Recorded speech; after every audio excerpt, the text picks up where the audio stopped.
하나님 말씀은 하박국 3장 1절에서 2절입니다.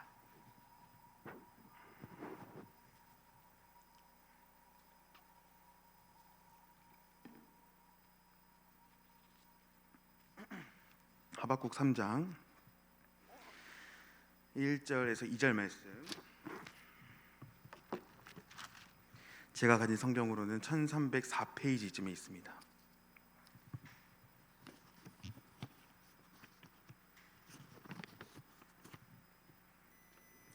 (1304페이지) 하박국 3장 1절에서 2절 말씀입니다. 다 찾으신 줄 알고 우리 한 목소리로 합독하며 말씀을 받겠습니다.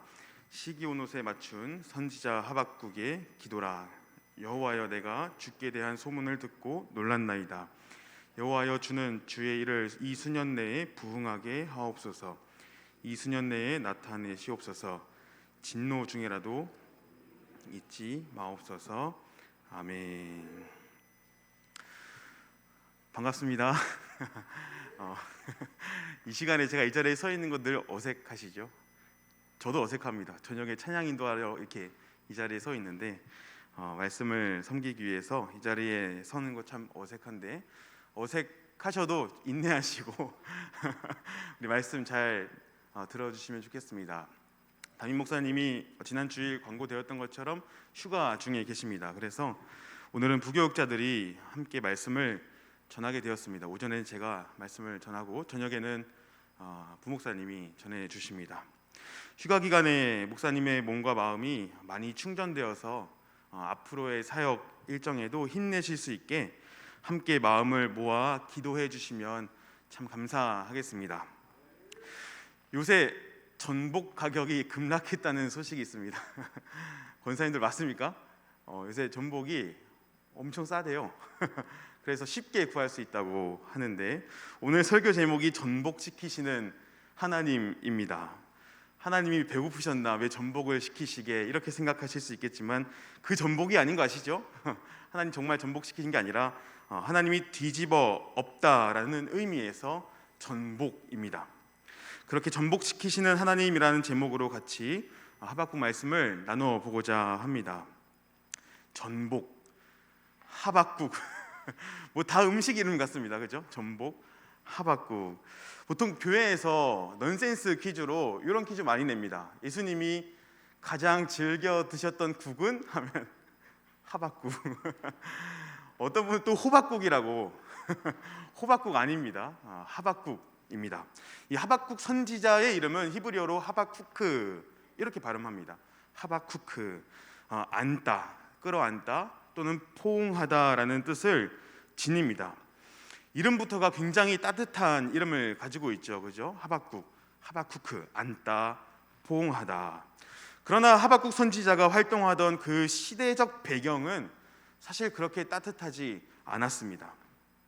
잠시 그 시대의 배경을 조금 나눠보려고 하는데요, 우리가 성경을 읽을 때 참 어렵다고 느끼는 부분이 많지요. 역사서와 예언서는 무슨 왕의 이름들이 이렇게 많이 나오고, 우리나라 왕도 다 못 외웠는데, 그죠? 이렇게 왕들의 이름이 많이 나오고, 또 무슨 일이 있었기 때문에 무슨 이런 상황이 펼쳐지는가 전혀 이해할 수 없어서, 알지 못해서 이 성경을 이해하는데 참 어렵습니다. 레위기를 읽으면 늘 내 위기가 오는, 항상 레위기에서 멈춰버리는, 성경이 참 그만큼 사실 쉽지 않은 책인 것 같습니다. 그래서 우리가 성경을 읽을 때 그 배경을 조금 알고 읽으면은 그나마 이해하기가 수월한데, 특히나 이 예언서 같은 경우, 또 우리가 하박국 말씀을 읽었는데 하박국은 소예언서에 들어갑니다. 이 12권의 소예언서는 사실 그냥 모르고 보면 이 말이 저 말 같고 저 말이 이 말 같고 왜 이렇게 똑같은 말을 이렇게 반복해서 이야기하는가 싶어서 간단한 것 같으면서도 더 어렵게 느껴지는 그 말씀이 소예언서이고, 또 그 중에 하나가 하박국서입니다. 그래서 이 시간에는 잠깐 서론에 앞서서 이 시대적인 배경을 같이 한번 나눠보려고 합니다. 하나님의 말씀, 이 초월적인 하나님의 계시는 언제나 이 역사 속에서 주어진 것임을 우리가 기억해야 합니다. 그것을 기억한다면 우리가 하나님의 말씀을 읽을 때 이 말씀이 어떤 배경에서 기록되었구나, 요것을 우리가 찾게 되고 그 안에서 이게 어떤 의미였는가를 살펴보게 되기 때문에 이해하기가 수월한 거죠. 그래서 조금은 지루하실 수 있겠지만 잠시 역사적 배경을 살펴보려고 합니다. 하박국 선지자는 유다 왕 여호야김 때 활동했던 선지자인데요. 잘 아시는 것처럼 솔로몬 이후에 이스라엘이 둘로 나뉩니다. 어떻게 나뉘죠? 북이스라엘과 남유다, 이렇게 솔로몬 이후에 이스라엘이 나뉘게 됩니다. 북이스라엘은 여로보암이 1대 왕이 되었고 남유다는 솔로몬의 아들이었던 르호보암이 1대 왕으로 즉위합니다. 그러나 북이스라엘도 또 남유다도 언제나 하나님 보시기에 바르게 살아가지 못했습니다. 하나님 보시기에 항상 악을 반복해서 지어가던 사람들이 이 이스라엘 사람들이었어요. 북이스라엘과 남유다. 공의로우신 하나님은 그러한 이스라엘과 유다를 그냥 내버려 두지 않으십니다. 어느 부모가 자녀가 잘못하고 있는데 방관합니까? 그렇지 않죠. 징계하시는 겁니다. 하나님도 남유다를 또 북이스라엘을 심판하십니다. 그렇게 북이스라엘은 BC 722년에 아수르라는 거대한 제국에 의해서 멸망을 당하게 됩니다. 그래서 특히 그때 사마리아를 완전히 붕괴시켜 버리죠. 이 사마리아가 북이스라엘의 성읍이었기 때문에 사마리아에 사는 사람들을 다 흩어버리고 다른 민족 사람들을 사마리아에 심어놓는, 완전 짬뽕을 만들어 놓는 일이 그때 일어납니다. 당시까지만 해도 아수르가 근동 지역을, 그 지역을 완전히 사로잡고 있었기 때문에, 휘어잡고 있었기 때문에 이 아수르를 당할 나라가 없었습니다. 그러나 시간이 점점 지나면서, 이게 722년 BC입니다. 시간이 점점 지나면서 세력이 강해지는 나라가 하나 있었는데 그게 바로 바벨론입니다. 바벨론, 많이 들어보셨죠? 바벨론. 이 나보폴라사르라는 사람을 중심으로 바벨론의 세력이 조금씩 커져가더니 결국에는 아수르의 반기를 들면서 신바벨론을 형성합니다. 그리고 그의 아들, 나보폴라사르의 아들인, 여러분 익숙하게 들으셨던 느부갓네살이죠. 바벨론 왕입니다. 느부갓네살이 BC 612년에 아수르의 수도인 니느웨를 쳐버립니다. 멸망시켜버리는 거죠. 엄청난 강대국이었던 아수르, 그 수도인 니느웨를 멸망시켰으니까 바벨론이 얼마나 세력이 커져갔는지를 짐작하실 수 있으실 겁니다. 아수르가 점점 쇠퇴해 가기 시작한 것이고 바벨론이 힘을 얻기 시작한 것이죠.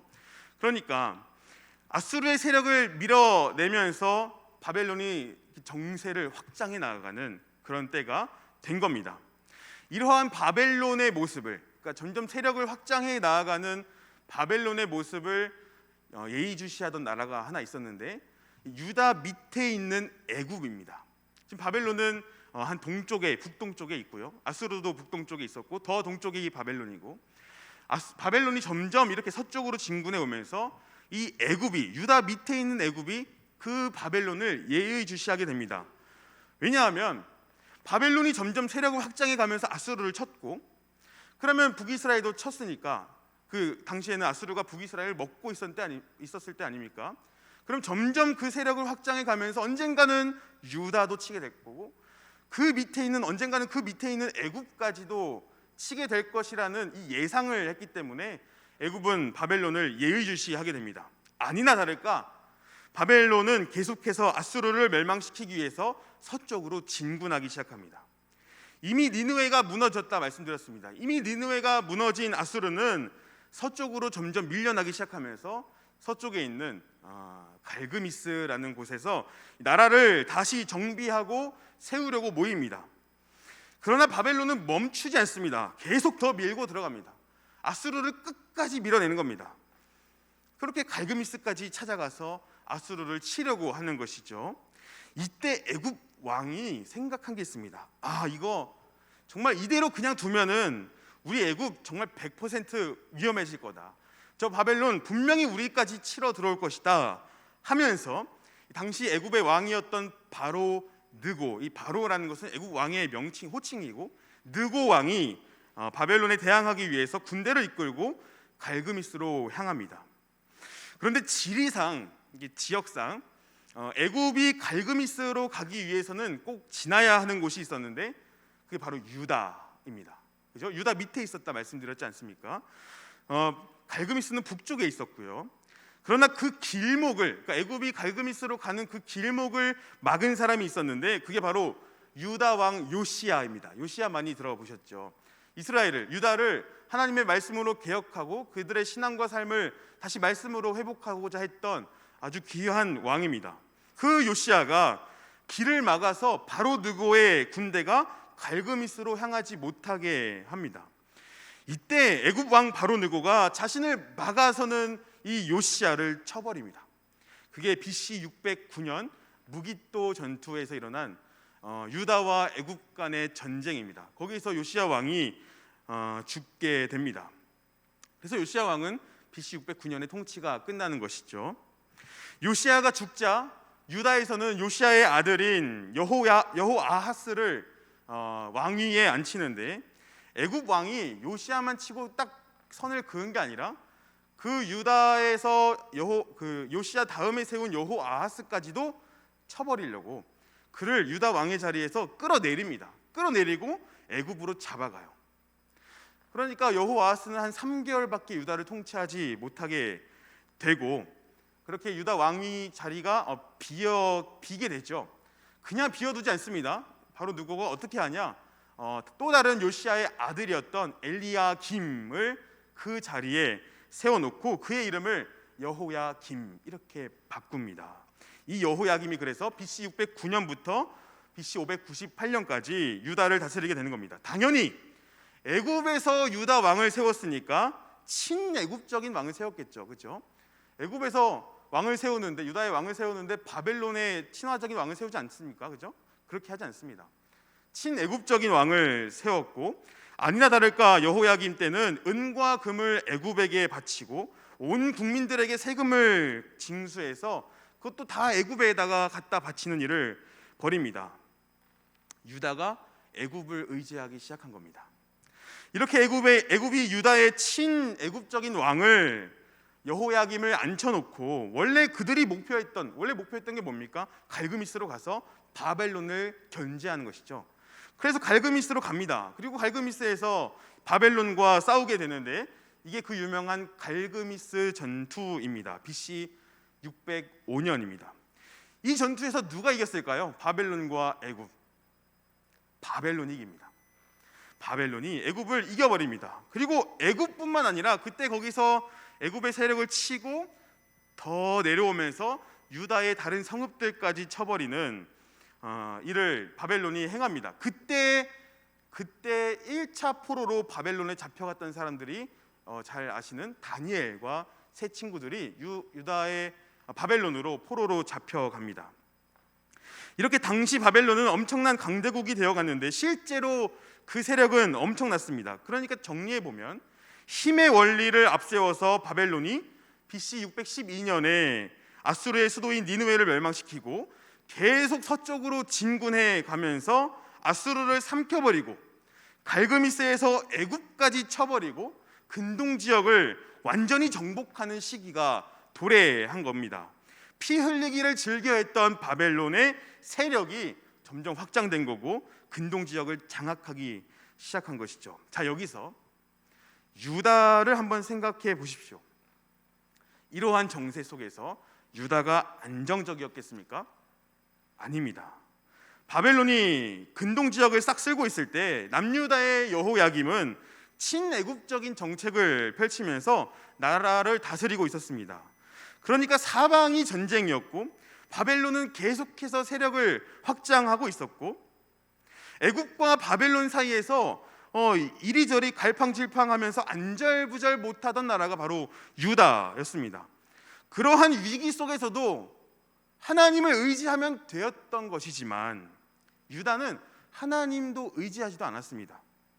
오히려 그러한 때 더 우상을 섬기고 그러한 때 더 애굽의 은과 금을 갖다 바치고 온갖 부패한 일과 패역한 일들, 그런 악한 일들이 비일비재했던 시기를 보내는데 그게 바로 유다 왕 여호야김 통치 시기입니다. 이 시기에 기록된 것이 하박국서입니다. 그러니까 하박국은 남유다가 매우 불안정한 때, 타락하고 부패한 시대에 선지자로 부름을 받은 것이죠. 이러한 남유다의 현실을 보았던 하박국은 정말 가슴 아팠을 겁니다. 오늘날로 치면 이런 겁니다.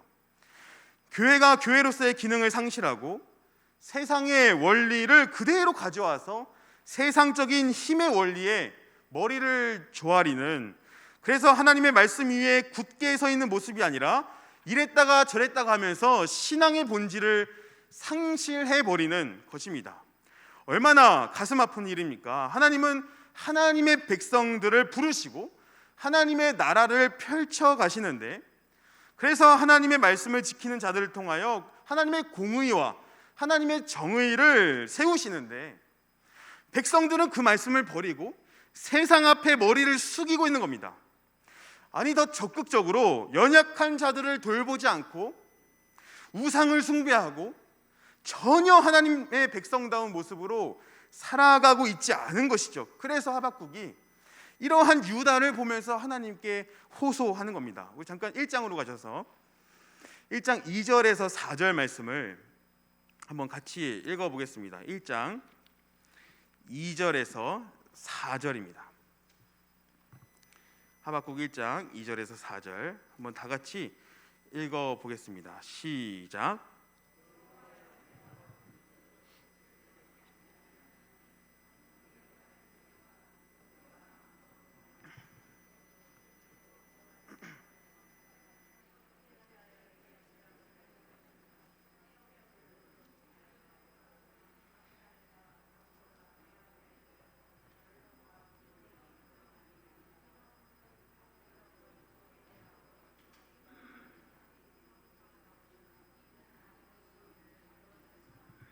정의가 굳게 행하여 지민이다. 아멘. 다 같이 읽은 거 맞죠? 네. 하박국이 이러한 유다의 현실을 보면서 하나님께 부르짖습니다. 하나님, 어느 때까지입니까?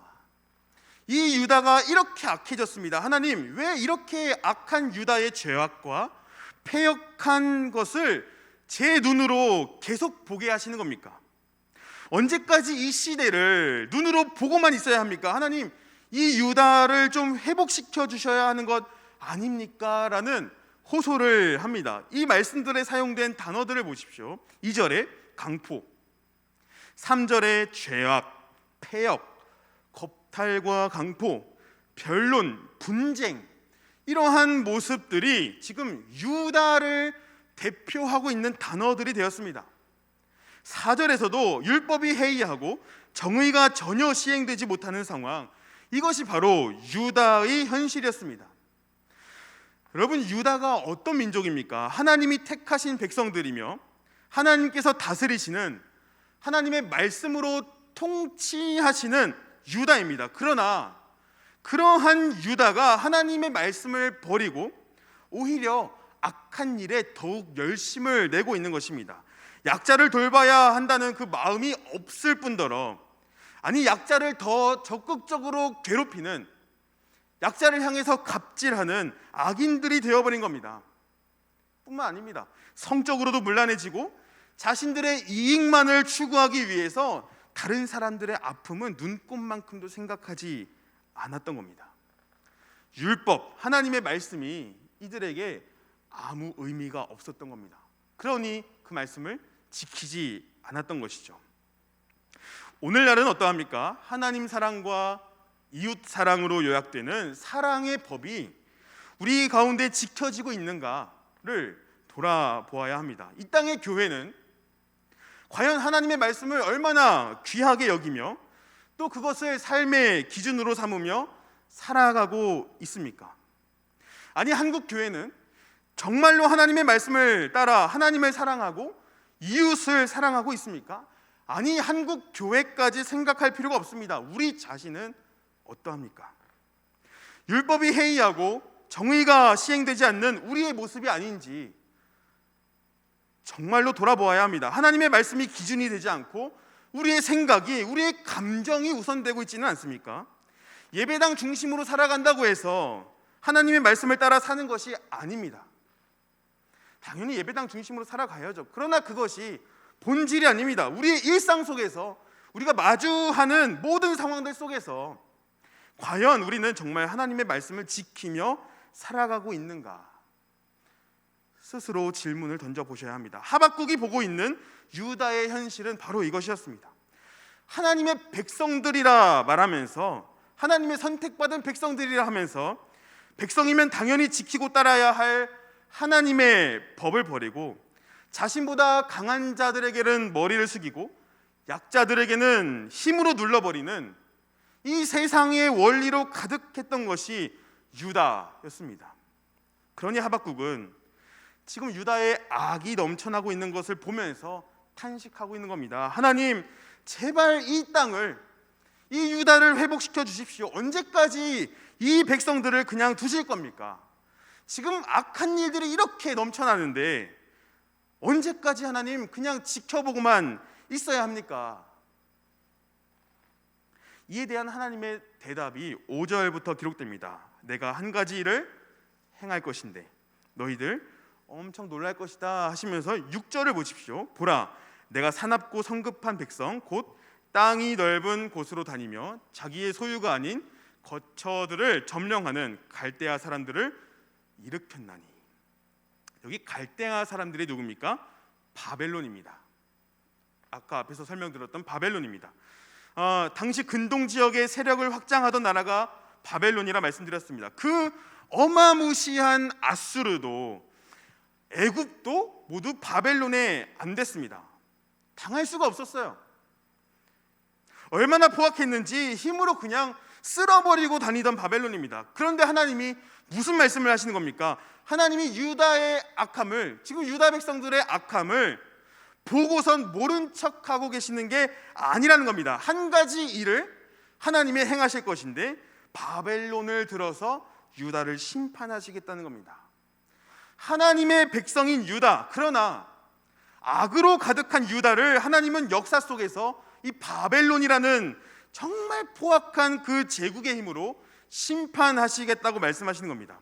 7절부터 보시면 그들은 두렵고 무서우며 당당함과 위엄이 자기들에게서 나오며 그들의 군마는 표범보다 빠르다.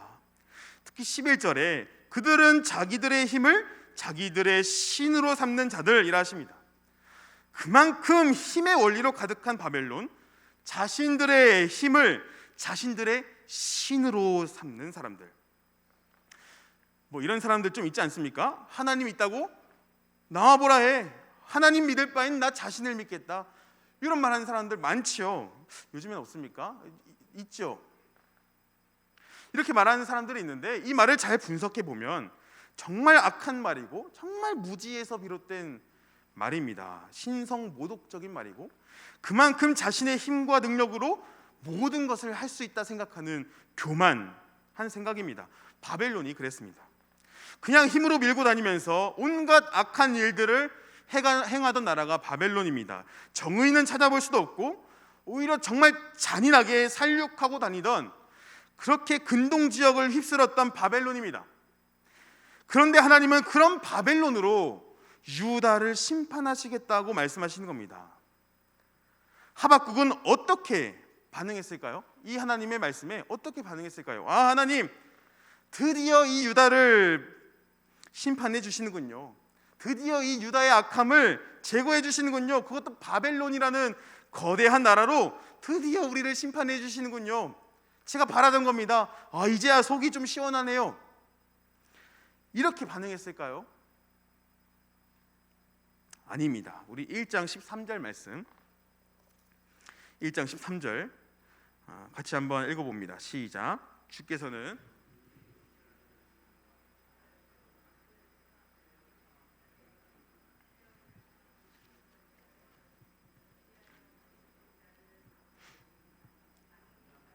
의로운 사람을 삼키는데도 잠잠하시나이까. 아멘. 하박국의 대답은 이겁니다. 하나님, 유다를 심판하시는데 어떻게 바벨론을 몽둥이 삼아 심판하십니까? 적어도 우리 유다를 심판하시려면 우리보다는 좀 더 정의로워야 하는 거 아닙니까? 왜 하필 그렇게 악하기로 소문난 포악스러운 바벨론으로 유다를 심판하시겠다고 하시는 겁니까? 그러니까 지금 하박국은 당황한 겁니다. 이해하지 못한 것이죠. 저도 이런 비슷한 생각을 한번 한 적이 있습니다. 비슷한 생각 또는 감정인데요. 개인적으로 자랑 아닌 자랑을 하자면 학부에서 4년 또 신대원에서 3년 이렇게 공부하면서 입학할 때를 빼놓고는 죄송합니다. 등록금을 내본 적이 없습니다. 정말 열심히 공부를 했어요. 그렇게 안 보이죠? 맨날 놀 것 같은데 잔머리 굴리고 정말 열심히 공부했습니다. 사실 그럴 수밖에 없었는데 저희 아버지가 개척교회를 하셨기 때문에 개척교회 목사의 아들로 자라면서 가정 형편상 등록금 마련이 정말 어려웠고, 그래서 학교 다니면서 그런 생각을 했어요. 알바를 해야 다음 학기 다닐 수 있겠구나. 그래서 제 아버지께 알바를 하겠습니다 했는데 정말 많이 혼났습니다. 야, 이제 정신을 차려라. 지금 알바할 시간이 어딨냐. 신학 공부할 때 그 알바할 시간에 더 공부 열심히 해라. 목숨 걸고 열심히 해라. 이런 말씀을 하셨거든요. 저는 그때 속으로는 정말 불만이 있었어요. 아버지 알바를 강력하게 반대하시는데 속으로는 그럼 다음 학기 등록금은 아버지 못 해주시면 내가 알바해서라도 어떻게 마련해야 되는데 알바를 하지 말라 하시고 그럼 어떻게, 이런 생각이 가득해가지고 솔직히 불만이 많았습니다. 그런데 사실 잠시 내려놓고 열심히 공부를 했습니다. 그렇게 열심히 공부할 수밖에 없었고 열심히 공부해야 할 의무가 생겼던 것이죠. 물론 주님을 위해서 열심히 해야 한다는 생각도 있었지만 현실적으로는 등록금이 참 문제였습니다. 7년입니다. 이거 다 하면은 우리 신학생들 졸업하면 빚이 몇 천만 원 아닙니까? 정말 엄청난 그 금액인데, 그래서 저는 그 부담을 떠안기 싫어서 정말 열심히 했습니다. 아무쪼록 대학 4년 또 신학대학원 3년 동안 늘 상위권에서 공부를 했는데, 그러다 보니 동료들이 저에게도 막 물어봐 주시고 저는 너무 신나가지고 막 시험 막 정리해가지고 다 나눠주죠. 그냥 뭐 얻어먹지도 않고 열심히 공부하시라고 나눠줍니다. 물어보지 않는데도 나눠줘요. 그냥 막 이렇게 배포했어요. 그런데 그러한 저에게도 굉장한 연약함이 하나 있었는데 자존심이었습니다. 자존심. 굉장히 어이없는 상황을 마주할 때가 있었던 겁니다. 어떤 때인지 아십니까? 공부를 그렇게 잘하지 못하는 동료나 선배가 와서 누가 봐도 뻔히 놀고 다니거든요. 공부 안 하거든요. 수업 시간에 딴짓하고. 그런 동료나 선배가 와서 저를 가르치려고 할 때 정말 못 참겠더라고요. 아니 내가 더 잘 알고 있고, 속으로 면전에 못하죠. 속으로 내가 더 잘 알고 있고 당신은 나보다 공부도 못하고 성적도 안 좋고 맨날 공부는 안 하고 놀러만 다니면서 나를 가르치려고 하나? 이런 생각을 한 거죠. 적어도 나를 가르치려면 나보다는 공부를 잘해야 할 것 아닌가? 나보다 못한 사람이 어떻게 나를 가르친다? 하는가? 갑자기 나쁜 사람으로 보이죠. 이런 생각으로 어이없어 했던 겁니다. 교만한 생각이고 돌아보면 정말 그분들께 죄송스럽고 너무 나빴다는 생각이 좀 들기도 합니다. 당시와 비교했을 때 지금은 안 그렇습니다. 지금은 성화되었어요. 감사한 일이죠. 지금 하박국이 이런 생각을 한 겁니다. 유다의 죄악과 패역함이 득실한 거 사실이죠. 지금 하나님은 그 유다를 심판하시겠다 하시죠. 그런데 그 심판의 몽둥이가 뭐라는 겁니까? 바벨론입니다. 더 악하고 더 잔인하고 더 힘의 원리로 세계를 정복하려 하는 정말 나쁜 바벨론이 심판의 몽둥이가 된 겁니다. 그러니까 하박국이 하나님께 질문하는 겁니다. 하나님, 지금 이게 말이 됩니까? 우리 유다를 심판하시는데 하필 그 몽둥이가 바벨론이라니요. 바벨론은 우리보다 더 악질인 놈들 아닙니까? 라고 호소하는 거죠. 17절 한번 보십시오. 1장 17절.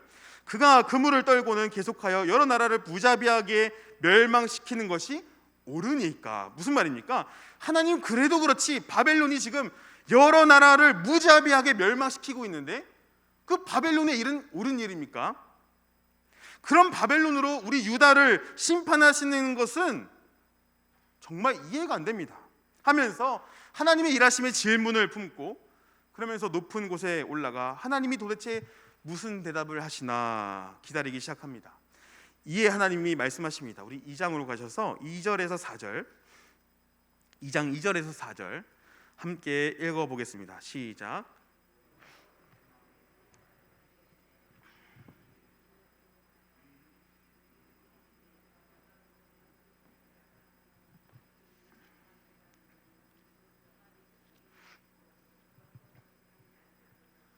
비록 더딜지라도 기다리라. 지체되지 않고 반드시 응하리라.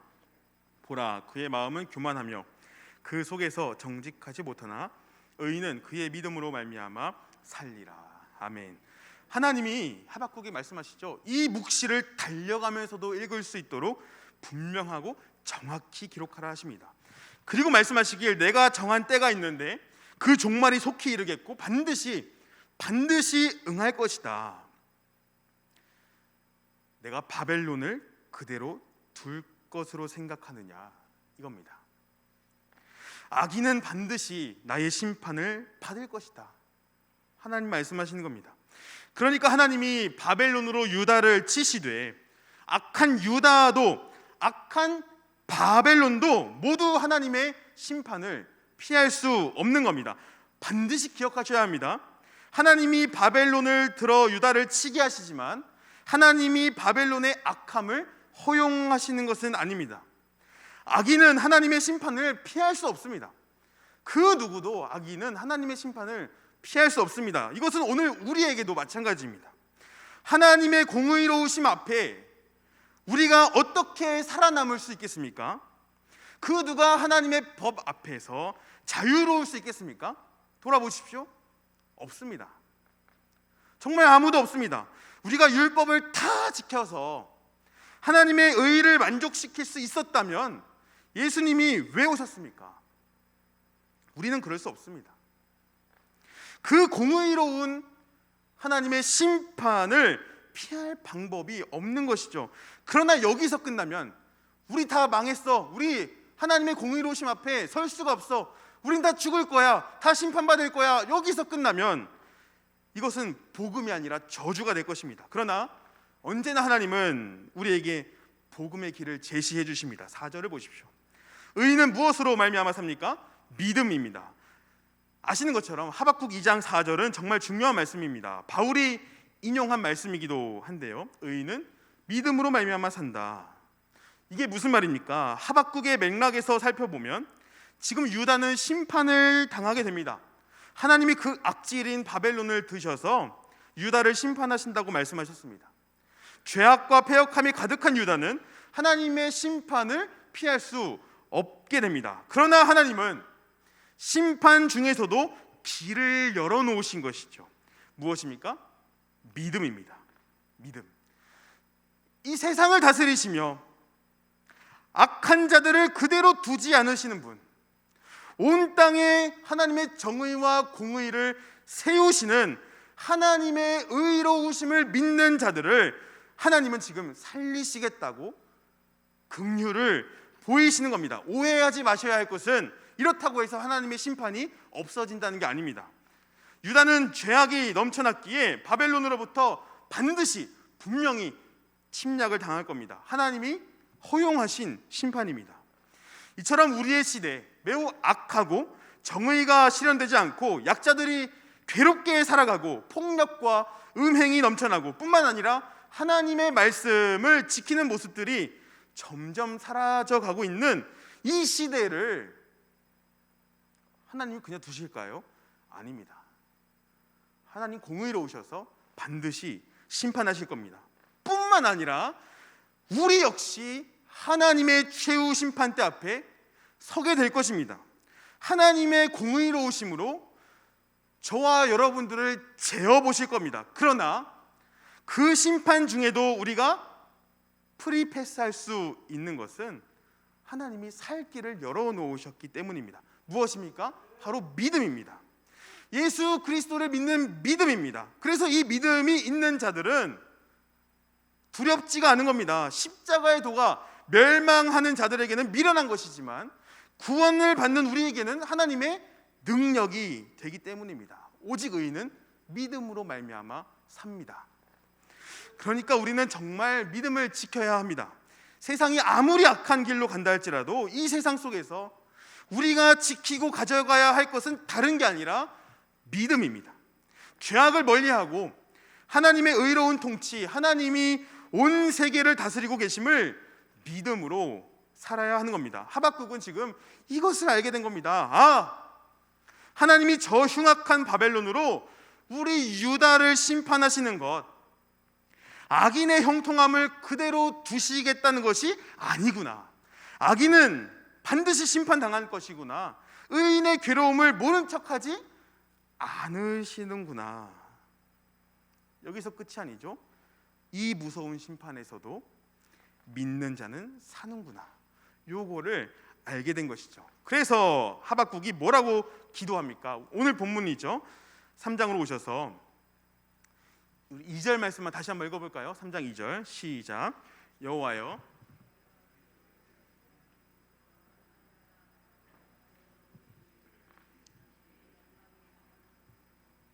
수년 내에 나타내시옵소서. 진노 중이라도 긍휼을 잊지 마옵소서. 아멘. 여호와여 내가 주께 대한 소문을 듣고 놀랐나이다. 무슨 소문입니까? 하나님이 행하실 일입니다. 무슨 일입니까? 바벨론으로 유다를 심판하시겠다는 것이죠.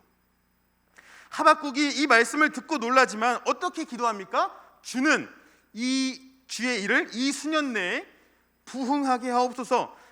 여기서 부흥이라는 단어가 나옵니다. 많은 교회들이 이 하박국 3장 2절 이 부흥이라는 단어만 가지고 와서 우리 교회도 수년 내에 부흥하게 해달라는 목표를 공유합니다. 그러나 우리가 성경을 읽을 때, 그리고 성경을 우리의 삶에 또 신앙에 적용을 할 때 정말 한 가지 주의하셔야 할 것은 좋은 단어를 그냥 문맥을 고려하지 않고 하나 똑 떼어서 이 말씀을 우리 삶에 적용하는 겁니다. 이걸 정말 주의하셔야 합니다. 부흥하는 것 너무 좋은 의미죠. 그러나 하박국이 말하고 있는 이 부흥하게 하옵소서라는 1차적인 맥락과 의미를 고려하지 않은 채 우리도 부흥하게 해달라고 이 말씀을 인용하는 것은 바른 성경 해석과 적용이 아닙니다. 그러니까 이 말씀을 가지고 부흥하게 해달라고 기도하는 것은 우리가 정말 좀 조심스럽게 잘 생각해 보아야 합니다. 여러분, 정말로 성경이 말하는 부흥의 본질은 무엇입니까? 성경이 말하는 부흥의 본질은 사람 수가 많아지는 게 아닙니다. 여기 부흥이라는 단어는 히브리어로 하예후인데 영어에서 비동사의 개념을 떠올리시면 됩니다. 그럼 무슨 의미가 됩니까? 주님, 주의 일을 이 수년 내에 이루어 주십시오. 이 수년 내에 그렇게 되게 해 주십시오라는 기도입니다. 그러면 여기서 주의 일이 뭡니까? 바벨론으로 유다를 치시는 것, 하나님의 심판입니다. 그러니까 하박국이 뭐라고 하는 겁니까? 하나님, 저희의 죄악을, 저희가 하나님의 말씀을 버리고 우상을 따르고 약자를 돌보지 않고 강자 앞에 머리를 숙이고 정말 세상의 가치들로 찌들어 살았던 저희의 죄악을 심판해 주시는 것, 그거 하나님의 뜻이오니 그렇게 해 주십시오.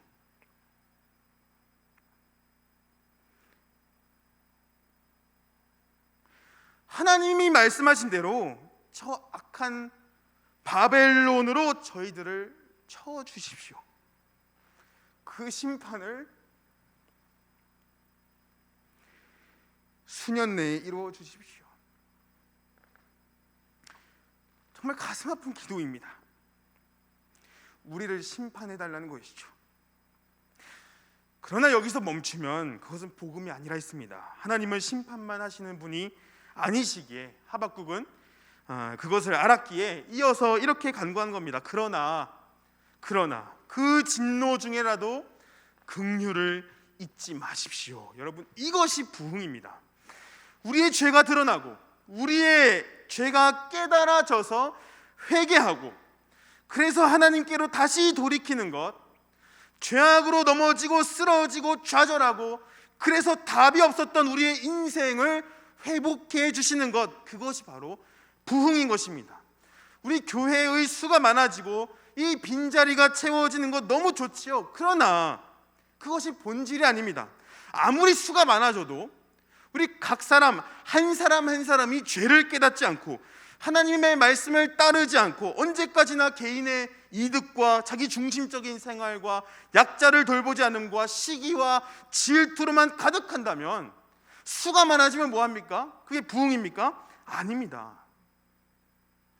그러니 우리 모두가 같이, 한 개인뿐만 아니라 모두가 함께 마음을 모아야 합니다.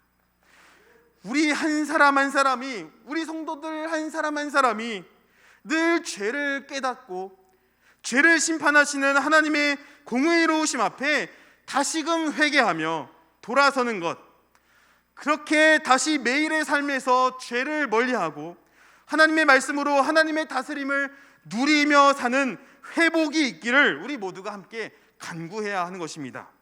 그러나 이것은 정말 고통스러운 과정일 겁니다. 바벨론으로 얻어맞는 것, 이 없는 이야기를 만들어서 하는 게 아닙니다. 정말로 유다는 바벨론의 침략을 받아서 포로로 잡혀갈 것입니다. 역사 속에서 BC 586년 예루살렘 멸망과 함께 포로로 완전히 잡혀갑니다. 하나님의 심판인 것이죠.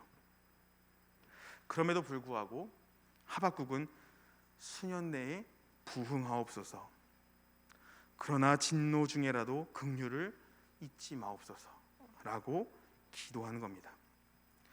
여러분, 어떻게 우리를 수년 내에 우리를 심판해 달라고 간구할 수 있을까요? 저는 정말 매 맞기 싫었거든요. 물론 저희 부모님은 저한테 매를 때리신 적이 없으십니다. 저희 형이 다 맞았기 때문에 형 보고선 이제 나쁜 짓을 안 했는데 매 맞는 것, 심판당하는 것 누가 좋아하겠습니까? 어떻게 하박국이 우리를 수년 내에 심판해 달라고 간구하는 것입니까? 어떻게 이게 가능합니까? 심판이 끝이 아니기에 그렇습니다. 하박국이 그것을 알았습니다. 아니, 정확히 이것은 오히려 소망이 되기 때문에 그렇습니다. 우리가 괴로워하는 심판이 그저 우리를 멸망시키기 위한 것으로 그치지 않음을 안다면 그것은 참으로 소망이 될 것입니다. 사람을 죽이기 위한 칼과 사람을 살리기 위한 칼은 천지 차이입니다. 유다를 향해 들어오는 바벨론의 날카로운 칼날은 의사이신 하나님이 쥐고 계시는, 그래서 비록 고통스러운 과정을 경험하지만 마침내 하나님은 회복하시기 위해서 일하고 계시는 것임을 알아야 합니다. 그러니 이것이 참으로 소망이 되는 것이죠. 이러한 맥락에서 우리가 함께 노래를 부르는 겁니다. 소망의 노래이죠. 마지막으로 3장 16절부터 19절까지를 한번 읽어보고 말씀을 읽겠습니다. 3장 16절에서 19절 말씀입니다. 한 절씩 교독해 볼까요? 16절에서 19절. 제가 먼저 16절 읽겠습니다. 내가 들었으므로 내 창자가 흔들렸고 그 목소리로 말미암아 내 입술이 떨렸도다. 무리가 우리를 치러 올라오는 환난 날을 내가 기다림으로 썩이는 것이 내 뼈에 들어왔으며 내 몸은 내 처소에서 떨리는도다.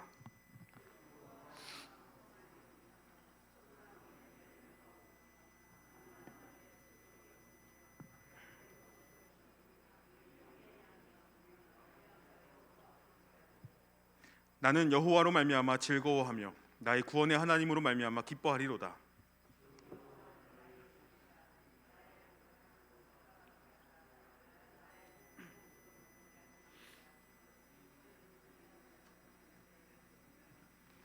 아멘. 매우 유명한 말씀이죠. 이 말씀에 곡조를 붙인 복음성가도 있어서 정말 익숙하게 아실 겁니다. 그렇죠? 다 외우시잖아요. 무화과 후잎이, 그렇죠? 아침이라 부르지 마십시오. 매우 유명한 말씀입니다. 우리는 막 박수치며 흥겹게 부르지만 사실은 정말 슬픈 가사입니다. 3장 1절부터 이어지는 이 말씀은 시기온옷에 맞춘 노래라고 하였는데, 시기온옷, 이 시가요온이라는 장르는 슬피 부르는 노래의 형식이기도 합니다. 그런데 여러분, 이 말씀은 하나님, 제가 가진 것 하나 없어도, 제가 가난하더라도 하나님이 구원해 주신 것만 생각하며 기뻐하겠습니다 라는 단순한 고백만을 의미하지 않습니다. 오히려 그 이상입니다. 16절 보십시오. 내가 들었으므로 내 창자가 흔들렸고 그 목소리로 말미암아 내 입술이 떨렸도다. 무리가 우리를 치러 올라오는 환난 날을 내가 기다림으로. 뭡니까? 바벨론이 우리를 치러 들어오는 소리를 내가 듣습니다. 내가 그 환난 날을 기다립니다. 우리가 하나님의 말씀대로 살지 못했기에 우리의 모든 죄악 때문에 심판하시는 하나님의 공의로우심으로 인하여 바벨론은 우리의 모든 것을 쓸어갈 것입니다. 그 심판의 메시지를 들으니 내 창자가 흔들리고 내 입술이 떨립니다. 그렇게 우리는 무화과 나무가 풍성하지 못하고 포도나무에 열매가 없을 것이며 감람나무에 소출이 없고 밭에는 먹을 것이 없고 우리의 양이 없고 외양간에 소가 없어지는 무엇입니까? 심판의 현실을, 그냥 가난해지는 게 아닙니다. 심판입니다. 그 심판의 현실을 마주하게 될 것입니다. 하박국의 노래는 이런 의미입니다. 정말 가슴 아픈 현실이고 슬픈 노래입니다. 그러나 여기서 끝이 아닙니다. 18절에는 그러나가 번역이 안 되어 있는데 그러나로 시작합니다. 무슨 말입니까? 그 심판으로 인하여 우리가 가진 것 모든 것을 잃게 되겠지만, 그러나 하나님, 의인은 믿음으로 말미암아 살리라 하신 그 말씀을 기억합니다. 진노 중에도 긍휼을 잊지 않으시는 구원의 하나님으로 말미암아 낙심하지 않겠습니다. 우리의 구원이신 하나님을 바라보며 기뻐하겠습니다 라는 고백입니다. 눈앞에 다가오는 현실은 심판이지만, 그래서 고통 속에서 우리의 모든 것을 다 잃게 되겠지만, 그러나 우리는 모든 것을 가진 자가 되는 겁니다. 믿는 자들을 구원하시는 하나님이 심판에서 회복으로 전복시키실 것이기 때문입니다. 그러니 믿는 자들은 이렇게 노래할 수 있는 겁니다. 주 여호와는 나의 힘이시라. 나의 발을 사슴과 같게 하사 나를 나의 높은 곳으로 다니게 하시리로다. 아멘. 이제 말씀을 맺겠습니다. 사랑하는 우리 성도님들, 우리가 이 시대를 살아갈 때 기억하고 붙들어야 할 사실이 있습니다.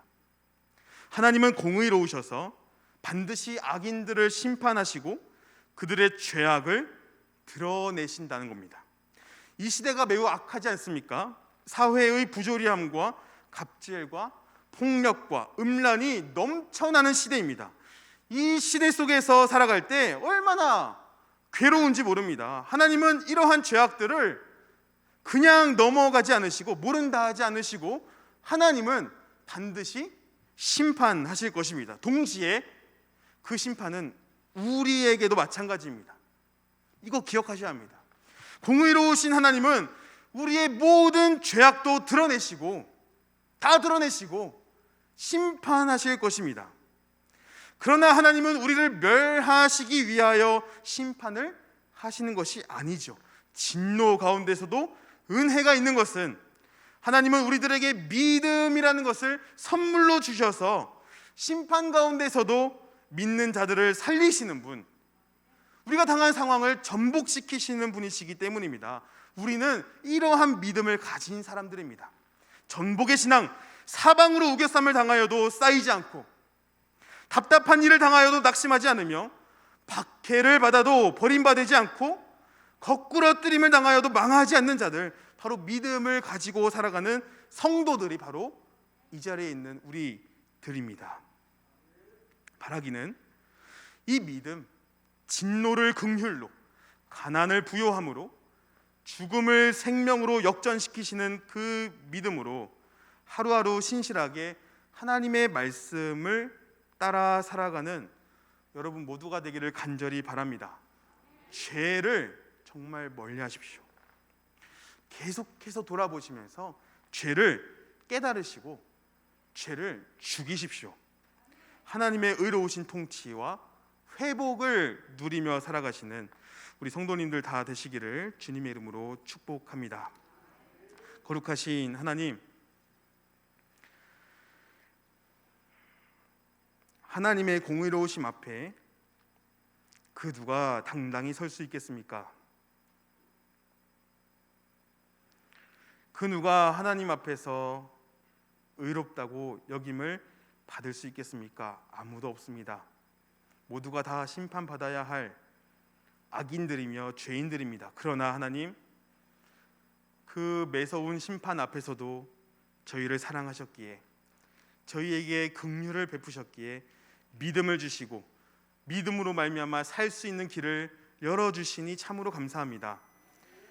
하나님, 그 하나님의 일하심 앞에 우리가 다시 우리의 삶을 돌아보고 진정 우리의 삶 속에서 죄를 깨닫고 죄를 멀리하고, 그래서 하나님의 말씀으로 하나님의 통치를 누리며 살아갈 수 있는 저희들 다 될 수 있도록 하나님께서 은혜를 더하여 주옵소서. 이것이 참으로 성도의 삶이며 신앙의 본질임을 기억하게 하셔서 우리 수원 성심교회 모든 지체들이 죄를 멀리하고 하나님의 말씀으로 회복되는 진정한 부흥을 경험할 수 있도록 인도하여 주옵소서. 우리 매일의 삶 가운데 하나님의 말씀을 가장 귀하게 여기게 하시고 그 말씀을 버리지 않게 하시고 하나님만 섬기고 하나님의 말씀으로 다스림을 받아 누리며 살아가는 우리 모두가 될 수 있도록 인도하여 주옵소서. 감사드리며 예수님 귀하신 이름으로 기도합니다. 아멘. 찬송가 452장 함께 찬송하시겠습니다.